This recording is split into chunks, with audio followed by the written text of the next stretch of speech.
Hitman 3 is sort of like our end game. This is where everything comes together.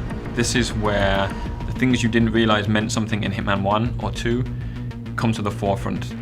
Having those holy moments when we flip something on you and make something happen that you were not expecting, and then just keep moving to the next thing until you have that moment of, that's it. We wanted to bring back what was the essence of Hitman. And I think Hitman 3 to me is the dramatic conclusion of that. It is the end of a journey. It was always gonna end like this.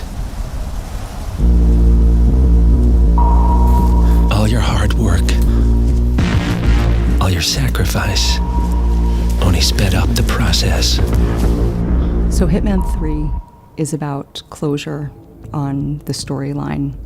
It's a trilogy, and it's also, as hokey as it sounds, it's a love letter to our core fans. We are taking the beautiful locations, the level design, these awesome environments that we have, and inviting them to explore, to be creative, and do things that they haven't done before in a Hitman game.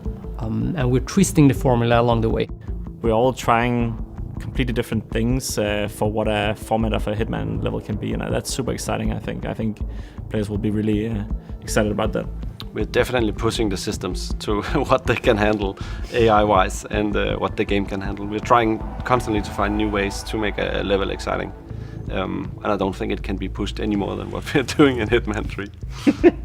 One of the other things we're doing in Hitman 3 is we're enabling a progression carryover from Hitman 2, which means that weapons and unlocks and mastery, a lot of the progression comes in with you, so that you start off knowing that the things that you've done in the previous game, they made a difference, they still matter. You come into Hitman 3 with a lot of tools for you to use, and this is something that players have been asking for.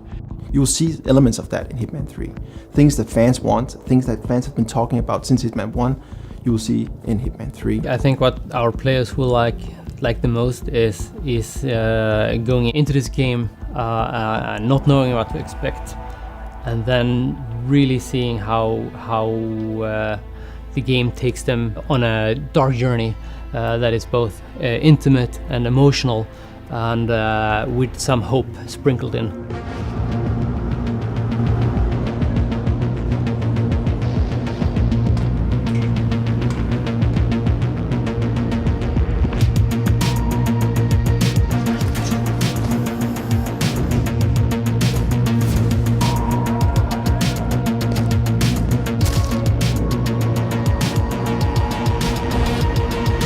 I think the tone of Hitman 3 is a little bit more dark than Hitman 1 and Hitman 2 was in the trilogy.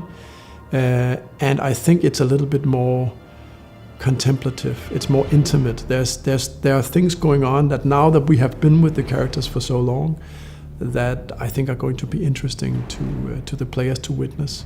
Hitman 3 is clearly more dark and more brooding than the other two chapters, which in a way brings the game as a whole closer to the tone of the story. Yeah, I agree. I think the fact that it's a sandbox allows you to do some pretty crazy things that would seem weird if we put them in the main story. So the task of the main story is definitely to keep everything on the straight and narrow, if you will, and make sure that, okay, so we're establishing this dark spy thriller, so we need to make sure that that sort of comes through the whole experience.